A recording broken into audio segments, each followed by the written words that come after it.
안녕하세요, 제인입니다. 오늘은 제가 인스타그램에서 예고를 했듯이 내추럴 와인 관련된 책을 무려 3종이나 여러분께 나눔을 할 테니까 영상 끝까지 봐주세요.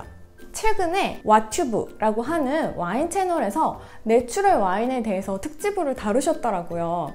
그런데 정말 좋은 영상이라 저도 보고 영상 진짜 잘 만드셨다 이렇게 생각을 했거든요. 저도 마침 내추럴 와인 관련해서 막 출판사랑 컨택을 하고 좀 준비를 하고 있던 중이라서 너무 반가웠는데요. 그 영상과 겹치는 내용이 너무 많을 것 같아서 저 같은 경우에는 약간 여러분들께 지식을 전달드리기보다는 책 소개를 드리면서 여러분들이 스스로 내추럴 와인에 대해서 잘 아실 수 있도록 좀 가이드 역할을 하는 방향으로 영상의 방향을 바꿔봤어요. 여기 지금 책이 굉장히 많죠. 제가 내추럴 와인에 대해서 관심을 갖게 된 것은 아마 2015년, 2014년 정도일 것 같아요. 그래서 그 당시에 좀 궁금했던 것이 한국에는 책이 전혀 없었어요. 지금처럼 책이 많았으면 한국어 책을 읽으면서 공부를 했을 텐데 말이죠. 그래서 이렇게 영어로 된 책을 아마존에서 구매를 했습니다. 그리고 이 중에 가장 재밌게 읽었던 이 책이 한국에도 나왔어요. 바로 이 책이 번역이 돼서 이렇게 나왔던 거죠. 그래서 이걸 보고 이 책이 나왔을 때 너무 기쁘더라고요. 드디어 한국말로도 내추럴 와인에 대해서 이해를 할 수 있는 발판을 만들어줬구나 싶은 그런 좋은 기분이 들었습니다. 오늘은 제가 나눔을 드릴 수 있는 이 3가지 책들에 대해서 말씀을 드릴게요. 일단 제가 너무너무 좋아하는 책이고요. 프랑스의 첫 여성 마스터 오브 와인인 이자벨 르주롱이라는 분이 있으세요. 이분이 약간 마스터 오브 와인 세계에서도 살짝 2단아의 길을 가고 있거든요.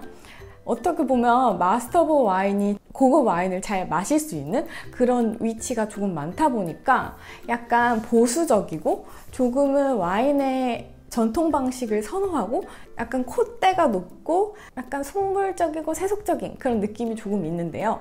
이자벨 르주롱 이분은 정말 그냥 평범하고 친근하고 막 절대 잘난 척 하지 않고 모든 와인에 오픈되어 있고 이런 게 정말 좋거든요. 저도 예전에 이분이 뭐 조지아나 막 루마니아 그리고 다른 와인 지역을 여행하면서 찍은 다큐멘터리를 봤는데 모든 와인에 오픈되어 있고 다 와인 맛있다고 칭찬을 해주시고 굉장히 오픈 마인드 된 모습에 나도 나중에 와인 전문가가 되면 막 콧대 높고 비싼 와인만 취급하는 그런 사람이 되지 말고 저분처럼 돼야겠다 라고 생각을 하게 해준 그런 분이라서 이분의 책을 당연히 구매를 했고 이렇게 한국말로도 나온 게 너무 기쁩니다.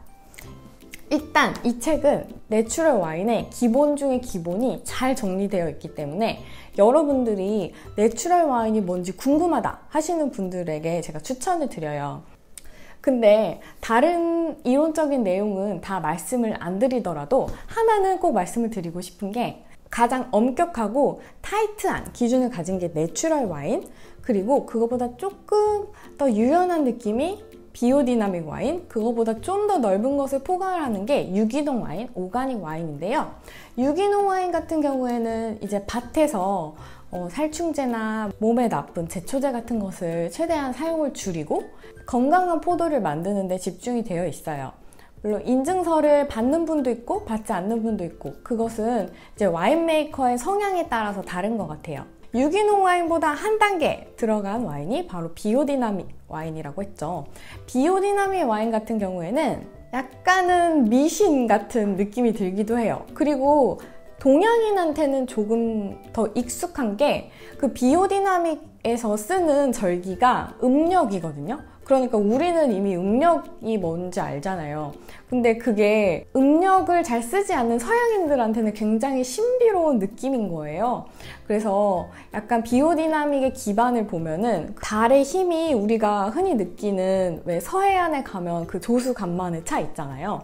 그런 것들이 물을 땡기는 힘이 있고 그 포도 안에서도 그런 게 일어나고 뭐 뿌리 밑에 있는 그런 물들에서도 그런 활동이 일어나서 이런 것들이 굉장히 포도 생장에 큰 영향을 준다라는 것을 기반으로 기초가 되어 있고, 그렇다 보니까 막 꽃의 날, 뿌리의 날 이런 날들이 있어서 그 날들에는 뭐 레드 와인을 시음한다던가 뭐 화이트 와인을 시음한다던가 그 날에 무슨 비료를 준다던가 이런 굉장히 약간은 그 분야에 대해서 잘 모르는 사람이면 약간은 머리에 물음표가 막 그려지면서 지금 무슨 얘기를 하고 있는 거지? 지금 과학적인 얘기를 하고 있는 게 맞나? 라는 생각이 들 정도로 되게 특이한 와인 철학을 가지고 있으신 분들인데 하는 방식은 조금 러프하고 익숙치 않을지 모르겠지만 그걸 하는 이유는 포도를 튼튼하게 키워서 약을 써도 되지 않게 스스로 면역력을 팡팡 키워서 스스로 잘 자라날 수 있도록 그리고 그 주변 환경을 좋게 만들어서 미생물이 풍성한 환경에서 이 아이들이 튼튼하게 자랄 수 있도록 하는 것이 그 목적이에요. 예를 들어 제가 가장 좋아하는 비오디나믹 생산자는 프랑스 루아르밸리의 니콜라 졸리고요. 니콜라 졸리 와이너리, 우리가 흔히 도멘 꿀레드세항이라고 하는 그곳에 제가 신혼여행으로 다녀왔기 때문에 저의 팬심은 그렇게 알 수 있을 것 같아요. 더 빡세게 와인을 만드는 것이 내추럴 와인입니다. 내추럴 와인은 당연히 밭에서 일어나는 모든 것들에도 나쁜 것을 쓰지 않지만 와이너리에서 와인을 양조할 때도 나쁜 것을 쓰지 않아요. 예를 들어서 가장 많이 볼 수 있는 게 이산화황 이라는 것인데요. 이산화황은 보통 모든 와인 보틀에 이산화황 함유라고 쓰여 있어요. 근데 이 이산화황이 들어있는 것이 바로 여러분들이 와인을 먹었을 때 조금 머리가 아프다던가 혹은 와인을 처음 따라서 냄새를 맡았을 때 기침이 난다던가 이런 것을 유발하는 인자라고 알려져 있기 때문에 좋지 않다고 말을 하는데요.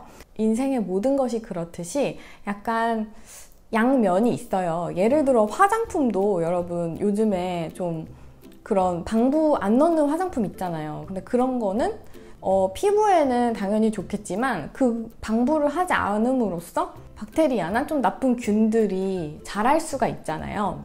그 화장품 병에서요. 그래서 그런 것들이 내추럴 와인 메이커의 노하우가 정말 필요한 분야인 거예요. 그래서 정말 잘 만드는 와인 메이커는 정말 아무것도 넣지 않고도 와인을 깨끗하게 잘 만들 수 있는 반면 그런 시행착오가 좀 적거나 그런 노하우가 부족한 와인 메이커들이 그냥 내추럴 와인이라는 것을 전면에 내세워서 마케팅으로만 사용했을 때는 품질은 그렇게 안 좋은데 내추럴 와인이라고만 말하는 그런 와인이 되는 거죠.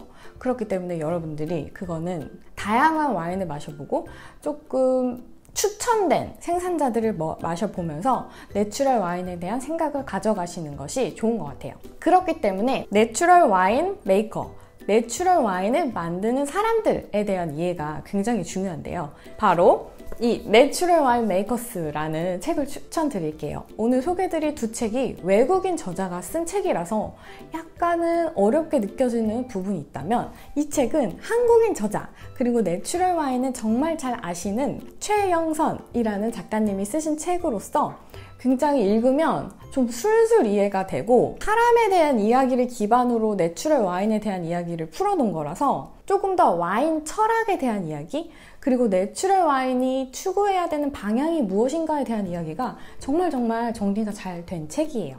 그래서 이 책도 정말 추천드리고 이 책을 읽을 때 이 책이 가장 내추럴 와인 초심자분들한테는 되려 잘 맞겠다라는 생각이 드는 책이기도 했어요.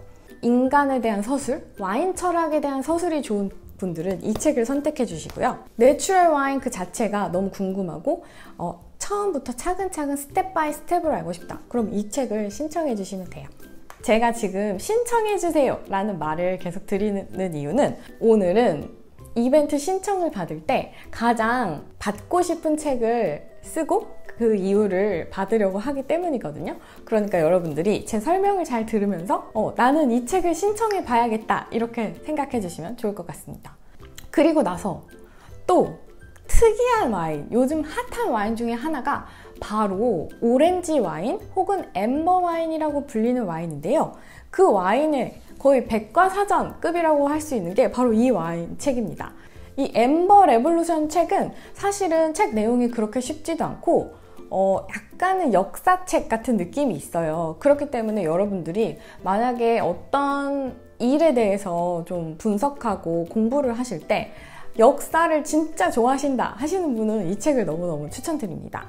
우선 엠버 레볼루션을 읽기 전에 엠버 와인이 무엇인지, 오렌지 와인이 무엇인지 조금 알려드리고 싶은데요. 보통 화이트 와인이 그냥 포도 주스를 즙을 쫙 짜가지고 발효를 해서 만들고요. 레드 와인은 그 주스와 함께 김치를 재우듯이 껍질과 함께 치명을 하는 과정을 거쳐요. 그 치명을 매우 짧게 하면 핑크빛이 나는 로제 와인이 되는 거고요. 좀 길게 몇 주 동안 진행을 하는 경우에는 우리가 흔히 마시는 레드 와인이 되는 거거든요. 그런데 이 엠버 와인은 화이트 품종을 가지고 레드 와인처럼 와인 주스와 그 와인 껍질을 함께 치명을 해서 함께 담가서 재우는 방식으로 하기 때문에 일반적으로 마시는 화이트 와인보다는 훨씬 더 타닌이라던가 구조감이라던가 와인의 텍스처가 좋은 편이고요. 그와 동시에 화이트 와인에 향도 있기 때문에 저는 개인적으로 되게 오렌지 와인 중에 맛있게 먹은 와인들이 많아요. 특히 제가 오렌지 와인을 좋아하는 이유는 여러분들이 아실지 모르겠는데 사워 비어라고 하는 좀 시큼한 맥주 있잖아요. 그 시큼한 맥주나 그 시큼한 맥주 중에서도 가장 극단적으로 그 형식을 취하는 람빅 비어라는 게 있어요. 람빅 맥주.